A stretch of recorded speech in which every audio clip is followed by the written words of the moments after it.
Splendour in the Grass Music Festival in Byron Bay is underway despite the site still being weather affected. Day one was cancelled yesterday when wild conditions turned many areas into a muddy mess. Angry music fans had waited in long queues to gain entry, only to be confronted by flooded campsites. Festival organisers released a statement saying, "We've waited 3 long years for this and have worked so hard to bring you the show. Be patient, be kind, be safe." Joining me live is Byron Bay Mayor Lyon. Good afternoon to you, Mayor. So we're certainly reading on Facebook and a lot of online platforms there that we've got mixed emotions. People are either really happy and congratulating the festival organisers for doing such a great job and the turnaround after yesterday, and then a lot of angry people who are frustrated by the long queues. How is it over there?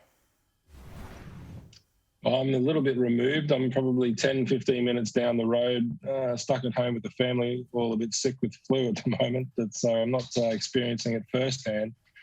But certainly I am following the conversations online. And yeah, it's a bit of a mixed bag. I think today, with the music on and people in the site enjoying themselves, some of that anger is subsiding, and I think the rain has stopped as well. So hopefully the waters are receding as well, and they can get on with having some fun. Yeah, it's incredible, isn't it? The festival brings in around 50,000 people a day. What role has Byron Bay Council been playing dealing with the cancellation? Pretty much none, to be honest. This was a state significant development. So there's 3 levels of approval. You either have it done locally with the council, or it can be regionally significant with the planning panel, or then you have the big boys, which are state significant developments. And that's where this one sits. So it's actually the Department of Planning that are the regulatory authority. But for the most part, I think this is really down to the festival organisers. They're the ones with the approvals in place. And it's really up to them to sort it out. Obviously, terribly unlucky to get that amount of rain at exactly that time on Thursday. So that's made it very difficult. But yeah, certainly from a council point of view, we had a little role a couple of weeks ago when it was clear that there were parts of the site that were still waterlogged. They weren't going to be able to fit the number of campers in there that they wanted to. So we did rush an approval through to allow them to use the Blues Fest site at Niagara to get 5,000 campers there. So we did sort of get that one through for them. But yeah, we haven't had much to do with what's happened in the last couple of days. Certainly the organisation's asking for people to expect those delays today. There's a little bit of wet weather around, but certainly nothing like what we saw yesterday, to wear gumboots, rug up for tonight. And seeing some vision there, people were enjoying the muddy conditions. I don't know if you've actually been there before, but it does look like a great event. As we said before, 50,000 people. Oh, but have you been there? For sure. Yeah, I've been a few times over the years, rain, hail or shine. It's it's always good fun, and gumboots are most definitely required most of the time. And so I know that you said that the council hasn't had a great deal to do with it, but what about the police and the emergency services surrounding areas that have been dealing with the traffic and certainly how is it being affected in terms of the community, the economy? Yeah, look, it's obviously been a pretty torrid, going on over 2 years now in terms of the local economy and worldwide. But we have a number of big events that are particularly impacted. So you can understand why festival organisers were very keen to go ahead with this event. Same thing with Blues Fest. After 2 years of cancellations, they were very keen to go ahead. They ran a really successful festival.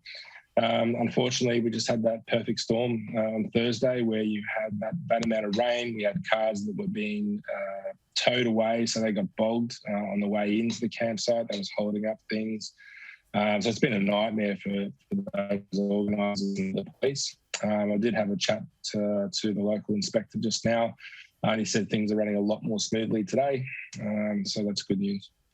Well, it certainly looks that way as well. And, again, reading online, that so many people are getting out there and just enjoying it because, as you mentioned, it's been a couple of years and I'm sure those people have held on to their tickets for a number of years and then they're out there today. And, going back to the last couple of years and not only, of course, Byron Bay being impacted, but give us an idea of how much has been lost over the pandemic in the economy. And, it's a big tourist hotspot across the Byron region.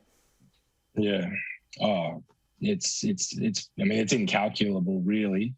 It's got to be in the billions. If you look at the economic impact report that Bluesfest recently released just for the last event, that brought something like 270 million into the Australian economy. I think it was 140 million into the Byron economy.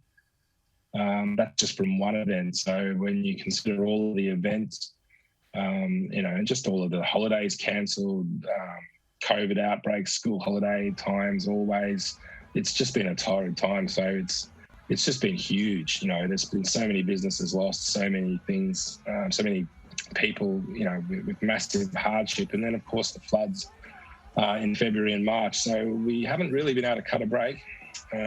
This is really just another, Thursday was another day in that sort of procession. But fingers crossed, we might see some sort of some break in the weather, and we can get back to some kind of normal. But look, it's been a horrible last 3 years.